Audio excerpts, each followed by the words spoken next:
하나님 말씀 구약성경 잠언 25장 11절입니다.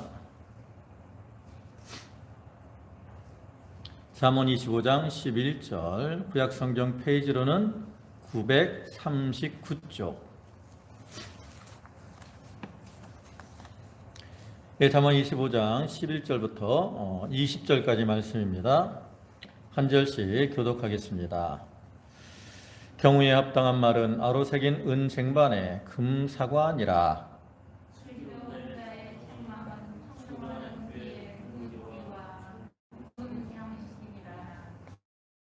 사자는 그를 보낸 이에게 마치 수수하는 날의 얼음 냉수 같아서 능히 그 주인의 마음을 시원하게 하느니라.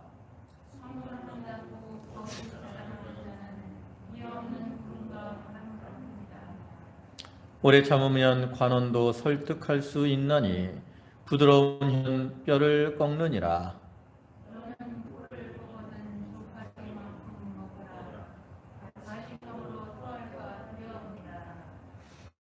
너는 이 집에 자주 다니지 말라. 그가 너를 싫어하며 미워할까 두려우니라.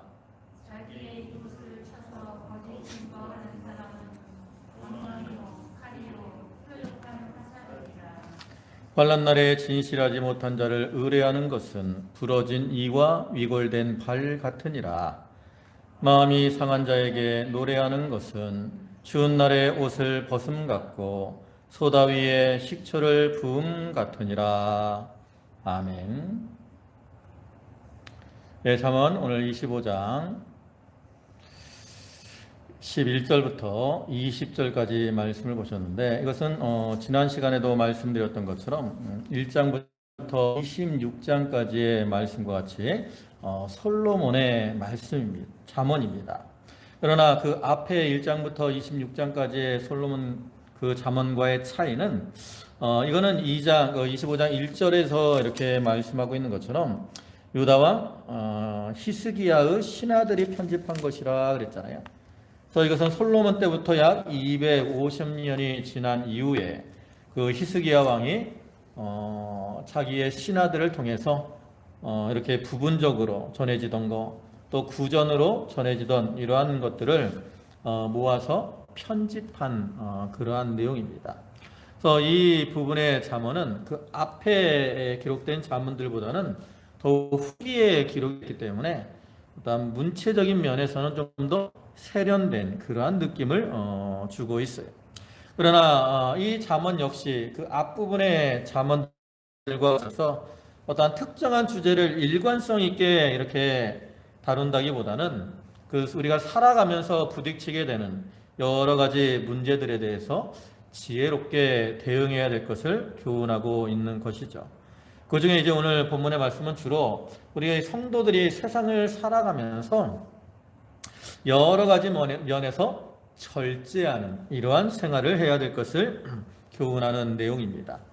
이 절제, 이것은 성령의 9가지 열매 중에 하나로서 우리가 이 죄악된 세상 가운데서 이 사단의 괴계, 술수를 이기고 승리하는 삶을 살기 위해서는 이 절제가 꼭 필요한 거예요.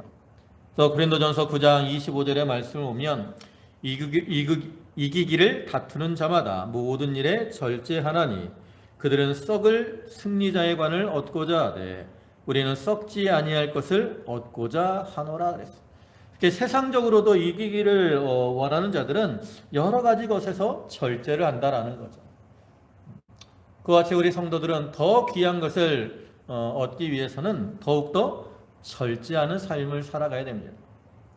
사단은 이 세상의 여러 가지 문화, 향락 이런 것들을 통해서 우리 성도들을 미혹을 합니다. 우리가 자기를 절제할 때 이러한 미혹을 이길 수가 있다라는 거죠. 우리는 이러한 여러 가지 면에서 자기의 미혹을 받지 않도록 절제를 잘 하고, 또한 자기가 좀 좋게 여기는 이러한 면에서도 절제가 필요하다는 거예요. 세상 말에도 과유불급이다라는 말이 있죠. 과한 것은 좋지 않다, 이러한 의미인데, 내가 좋다라고 생각하는 것도 과하면 다른 사람에게는 해가 되는 그러한 경우가 있는 거죠. 그래서 우리가 이 본문을 통해서 우리가 어떠한 면에서 절제를 해야 되는가, 좀 이런 것들을 생각해 보고 자기를 잘 절제함으로 덕을 세우고 또 유익을 끼치는 이러한 성도들이 되도록 해야 되겠습니다. 이제 본문을 보시면 11절에 경우에 합당한 말은 아로 새긴 은쟁반의 금사관이라. 여기 경우에 합당한 말, 그러니까 우리가 말을 할 때 아무런 말이나 막 하는 것이 아니라 경우에 합당한 말을 해야 된다라는 거죠. 그래서 경우에 합당한 말이라는 것은 때와 장소 또 형편에 맞는 이러한 말을 가리켜요. 그래서 우리가 이렇게 경우와 때, 형편에 따라 참 합당한 이러한 말을 하는 것이 그 아루새긴 아름답게 만든 은 쟁반에 금사가가 놓인 것처럼 귀하고 아름다운 거라는 거죠. 이와 같이 우리가 이 경우에 합당한 말을 통해서 다른 사람에게 이렇게 충고도 하고 권면도 하며 그 말을 받는 사람에게는 그것이 큰 유익이 되고 기쁨이 되는 거예요. 또 잠언 15장 13절의 말씀을 보면 사람은 그 입의 대답으로 말미암아 기쁨을 얻나니 때에 맞는 말이 얼마나 아름다운고 그랬어요. 때에 맞는 말이 아름답다라는 거죠. 그래서 사람이 어떠한 상황 또 어떠한 경우를 당했을 때 그에 합당한 말, 특별히 이제 거기에 맞는 성경 말씀을 잘 말해주면 듣는 사람이 그를 통해서 큰 유익을 얻게 되기 때문에 그것이 은보다 또 금사과보다 아름다운 거라. 그래서 예수님께서도 이 세상에 오셔서 많은 말씀들을 우리에게 전해 주셨죠. 그 중에 이제 예를 들면 서기관들과 이 바리새인들이 음행 중에 잡힌 여자를 끌고 와서 예수님께 송사를 할 때 예수님이 뭐라 그랬어요? 죄 없는 자가 먼저 돌로 쳐라, 이렇게 하셨죠. 또 바리새인들이 예수님을 이제 그 가이사에게 세금을 바치는 문제로 시험할 때 그때도 가이사의 것은 가이사에게 또 하나님의 것은 하나님께 바쳐라, 이렇게 말씀하셨는데 이것이 바로 경우에 합당한 말이고 아로 새긴 은쟁반의 금사와 같은 귀한 그러한 말이라고 할 수 있어요. 또 우리 성도들은 거짓되고 좀 불합리한 말로 다른 사람들에게 해를 끼치고 손해를 주는 이러한 자들이 되지 말고 이렇게 경우에 맞는 말, 합리적이고 타당한 말, 이것을 통해서 다른 이들에게 유익을 주는 자가 되어야 되는 겁니다. 또 12절에는 슬기로운 자의 책망은 청종하는 귀에 금고리와 정금 장식이니라 그랬어요. 여기는 이제 두 가지를 교훈한, 하나는 바른 이러한 책망을 해야 된다라는 것이고요. 또 하나는 그러한 책망을 잘 받아들이는 것이 얼마나 귀한 것인가를 교훈하는 것입니다.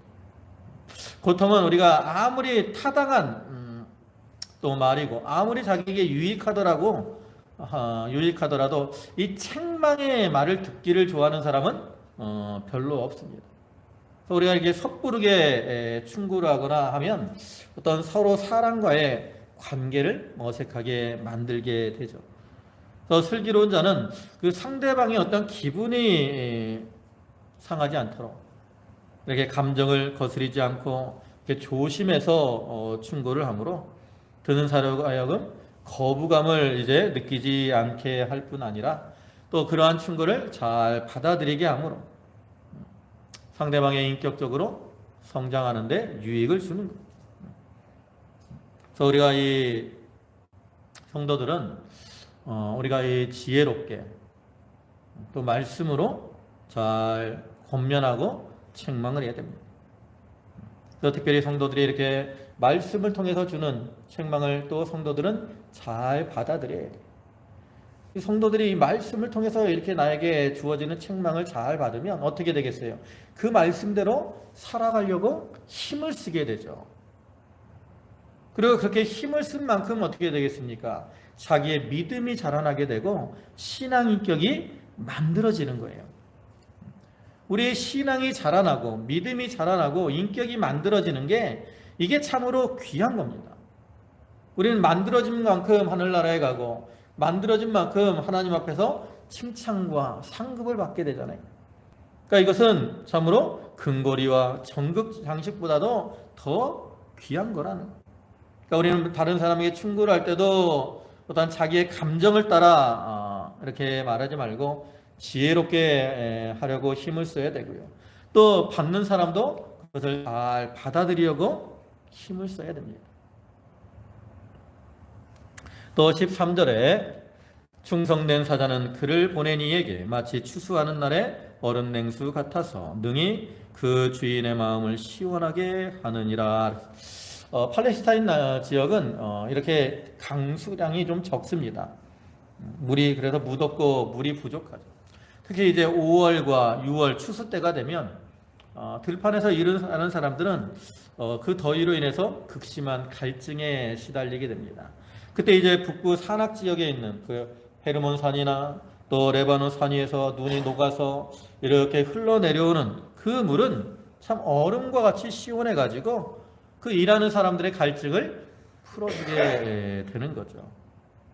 그와 같이 우리가 세상적으로 이 충성되게 일하는 사자는 왕이나 주인의 명령을 이렇게 잘 감당함으로 주인들에게 이루 말할 수 없는 그러한 기쁨을 안겨줍니다. 또 영적으로도 우리가 하나님의 일에 충성되게 일을 함으로 하나님의 말씀을 잘 전하면 그러한 자들은 하나님을 기쁘시게 하고 또 다른 성도들에게도 기쁨을 주는 자가 되는 거예요. 그래서 이 목사님들이 이제 교회에서 목회를 할 때 여러 가지 이제 일들을 만나게 되는데 그렇게 힘들고 어려운 이러한 일을 당하더라도 그 옆에서 이렇게 충성되게 일하는 사람이 한 사람만 있어도 거기서 힘을 얻고 위로를 받는 그 사람이 그 하나님의 종의 마음을 얼음 냉수와 같이 시원하게 함으로 거기서 힘을 얻고 위로를 얻는 거죠. 그래서 우리는 모두가 서로에게 이 얼음 냉수와 같이 하나님께도 이렇게 충성을 다함으로 하나님의 마음을 시원케 하는 자들이 되어야 되고요.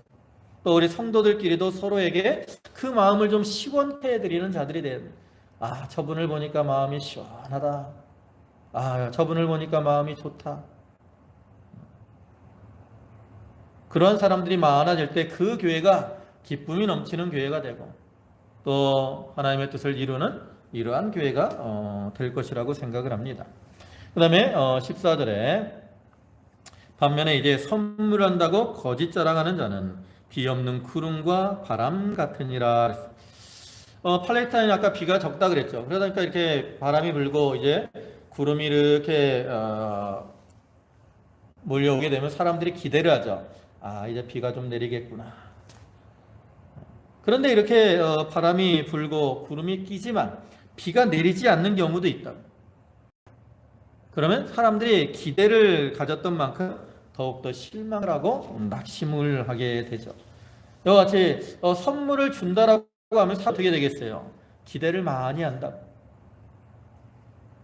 그렇지만 이렇게 실제로 주지 않으면 이것은 행함이 없이 말로만 사람들에게 헛된 희망을 주는 그러한 자들로서 이러한 자들은 다른 사람들에게 실망을 안겨줄 뿐인 거죠. 그래서 이와 같이 그 진실함이 없는 그 악한 자들의 달콤한 이러한 속임수, 계략 이것들은 다른 이들에게 유익을 주지 못하고 피해만 끼치는 거예요. 그래서 베드로후서 2장 17절부터 보면 이 사람들은 물 없는 샘이요 광풍에 밀려가는 안개니 그들을 위하여 캄캄한 어두움이 예비되어 있나니 그랬어요. 또 유다서 1장 12절에서는 그들은 기탄 없이 너희와 함께 먹으니 너희 애찬의 암초요 자기 몸만 기르는 목자요 바람에 불려가는 물 없는 구름이요 죽고 또 죽어 뿌리까지 뽑힌 열매 없는 가을 나무요 그랬어요. 거짓 선지자들 이단들을 이렇게 표현을 하고 있는 거죠. 그래서 이렇게 헛된 말로 미혹을 하고 속이는 자들 우리가 이러한 자들의 미혹에 넘어가지 않도록 조심해야 되고요. 또 내 자신이 다른 이들에게 이러한 헛된 말로 상처를 주는 그러한 자가 되지 않도록 자기를 잘 절제해야 된다라는 겁니다. 그 다음에 15절에는 오래 참으면 관원도 설득할 수 있나니 부드러운 혀는 뼈를 꺾느니라 그랬어요. 여기 오래 참는다 그랬어요. 여기 오래 참는다는 것은 원하는 것을 좀 기다리되 조급하거나 이렇게 행동하지 않고 또 분노하지 않고 침착하고 부드러운 이러한 태도를 취하는 것을 가리켜요. 그러니까 내가 어떤 일을 선을 행하거나 열심히 봉사를 하거나 좋은 말을 했을 때도 사람들이 몰라주는 경우가 있다라는 거죠. 그때도 뭐 이렇게 화를 내거나 조급해하지 말고 잠잠히 참고 기다리라는. 특별히 성도들은 하나님을 의뢰하는 가운데 참고 기다리면 하나님께서 반드시 알게 해주신다라는 거죠. 그래서 우리 성도들은 좀 조급한 마음을 버리고 이렇게 좀 참고 기다리는 이가 필요합니다. 이것도 절제에 해당하는 거죠. 그래서 출애굽기 14장을 보면 이스라엘 백성들이 이제 애굽에서 이렇게 나와서 첫 번째 만나는 난관이 있죠. 그게 뭡니까? 바로 홍해 사건입니다. 이스라엘 백성들이 애굽에 나와서 이제 가나안 땅을 향해 가는데 홍해가 그들의 앞에 가로막고 있습니다. 그리고 뒤에는 누가 따라와요? 애굽의 군대가 그들을 따라옵니다. 앞에는 홍해요, 뒤에는 애굽 군대예요. 그러니까 이스라엘 백성들이 어떻게 해요? 두려워하는 가운데 모세를 원망하죠. 그때 모세가 무엇이라고 그들에게 말을 합니까? 출애굽기 14장 13절을 보면 모세가 백성에게 이르되 너희는 두려워하지 말고 가만히 서서 여호와께서 오늘날 너희를 위하여 행하시는 구원을 보라 그랬어요. 뭐라고요? 가만히 서서 그랬어요. 가만히 서서라는 말이 무슨 의미입니까? 하나님을 신뢰하는 믿음 가운데 좀 참고 기다리라는 거예요. 그래서 이사야 30장 15절에서는 너희가 돌이켜 조용히 있어야 구원을 얻을 것이요 잠잠하고 신뢰하여야 힘을 얻을 것이요늘 그랬죠. 이와 같은 의미라고. 조용한 가운데 잠잠하고 신뢰하는 가운데 하나님의 도우심을 바라고 참으면 하나님께서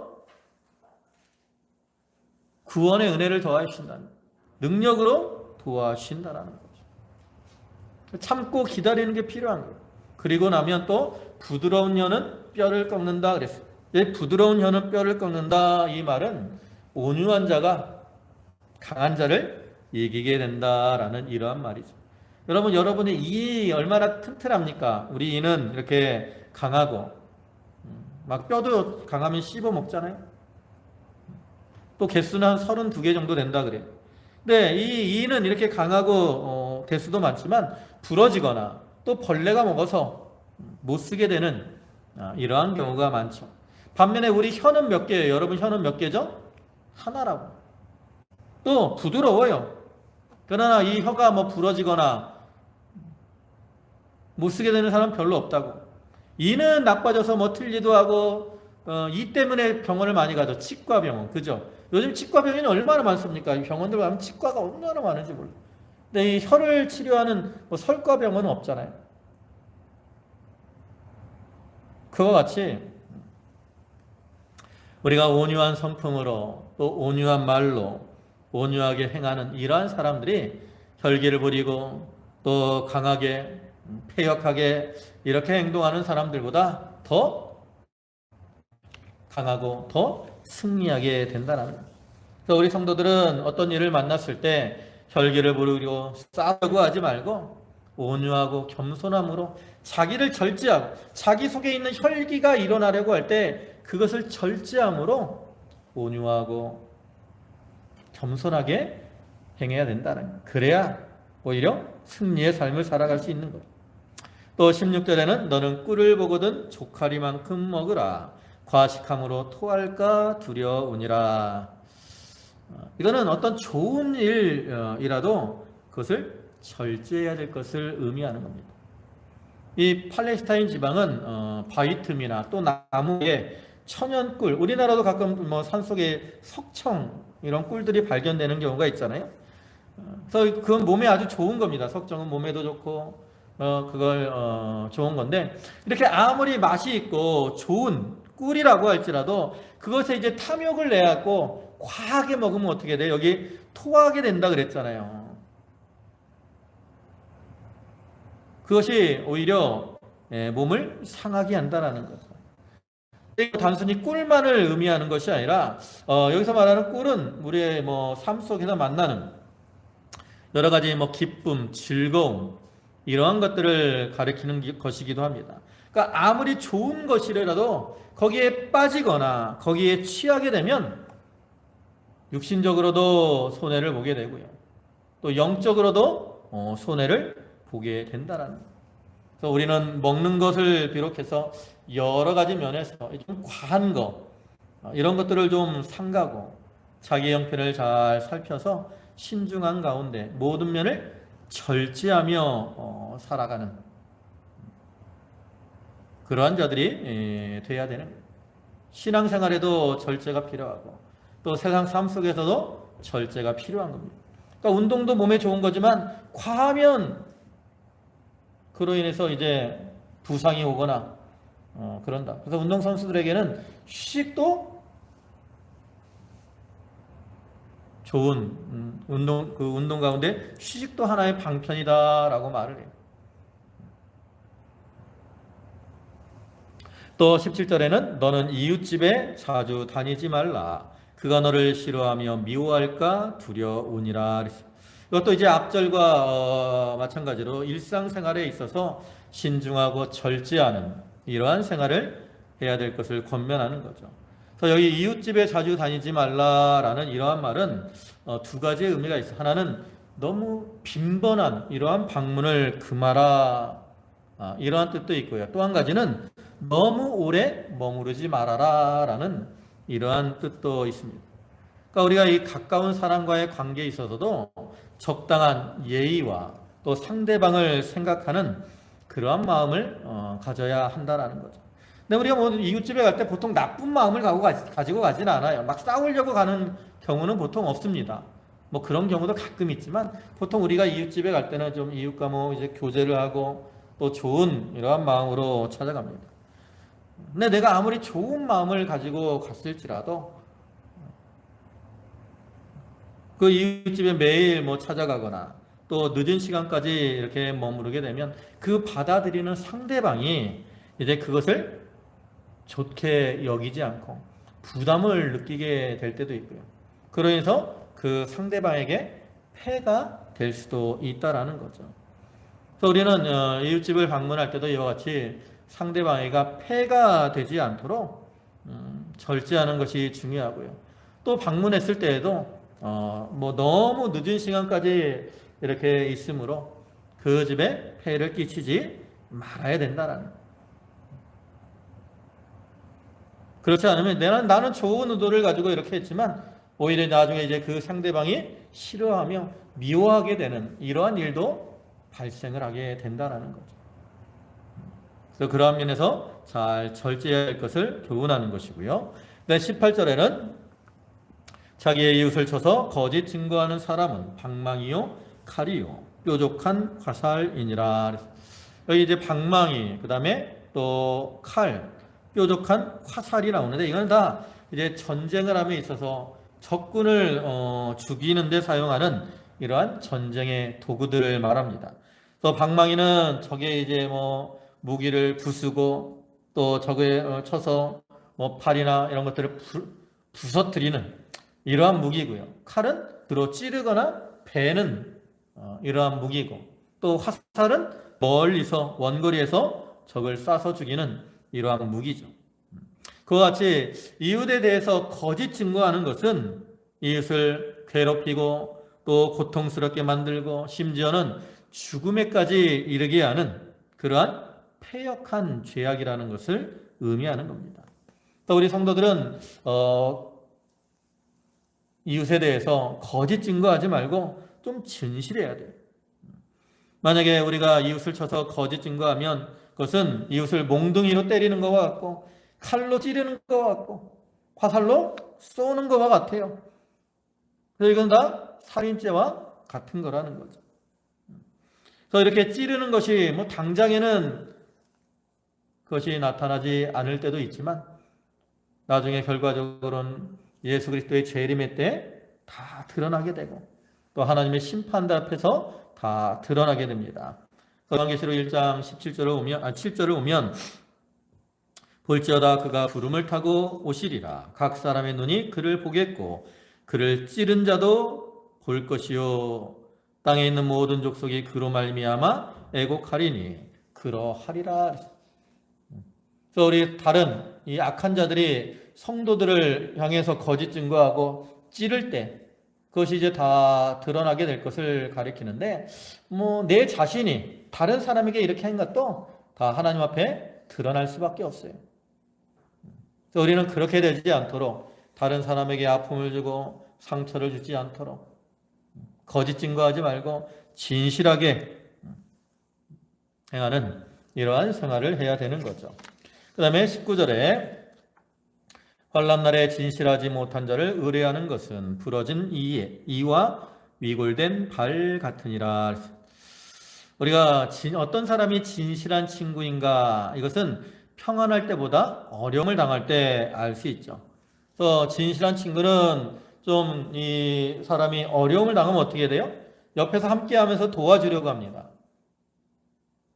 반면에 진실하지 못한 사람은 그 친구가 어려움을 만나면 도와주지 않을 뿐만 아니라 또 자기가 어떤 그 사람으로 해서 해가 당할까봐 오히려 외면을 하는 경우가 많아요.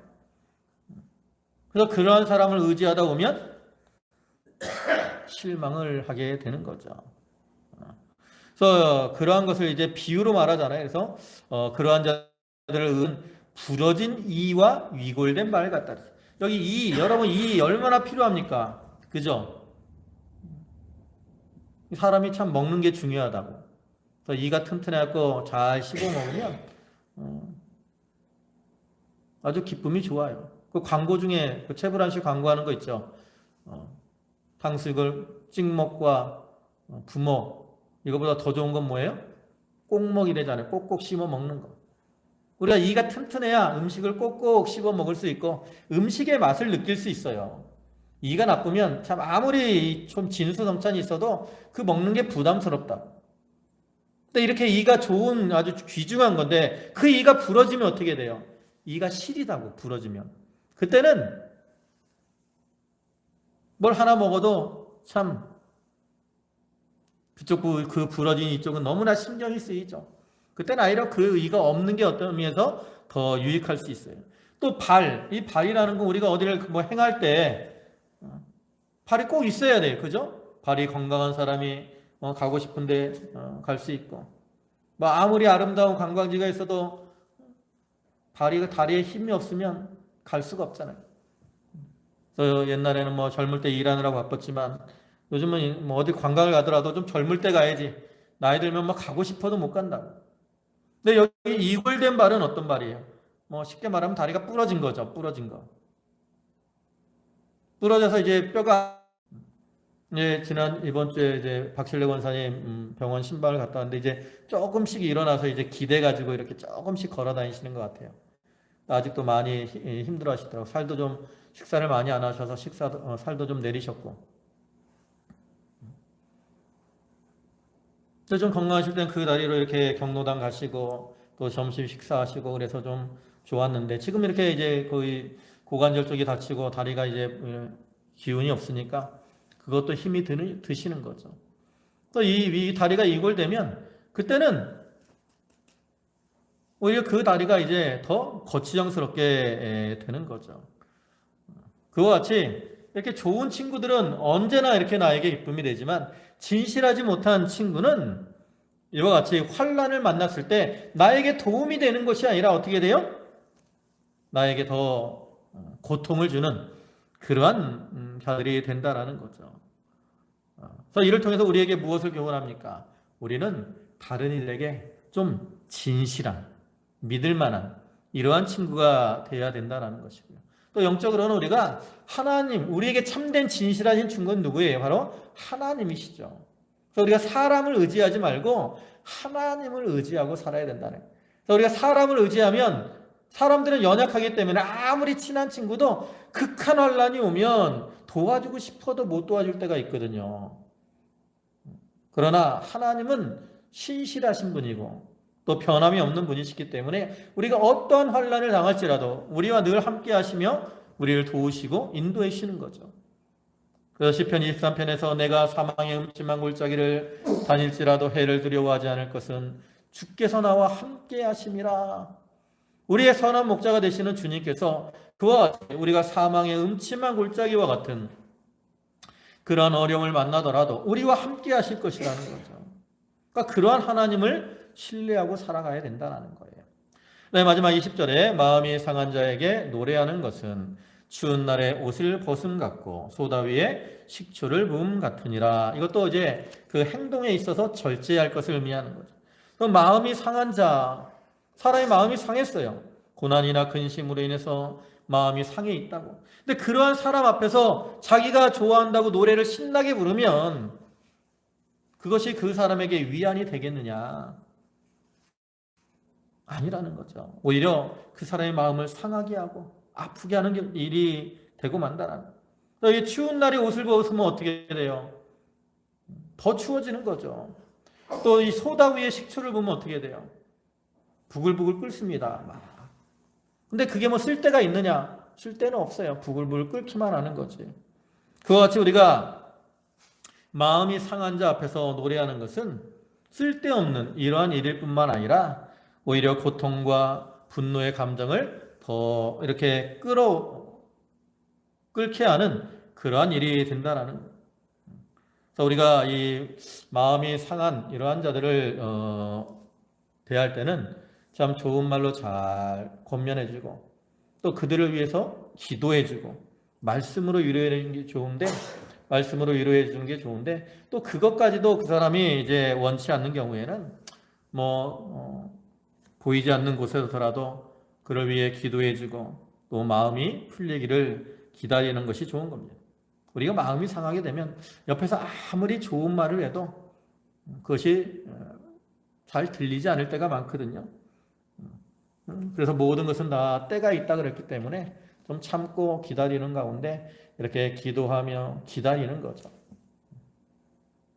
그러면 하나님께서 이제 모든 것이 합력하여서 선을 이루어 주시는 겁니다.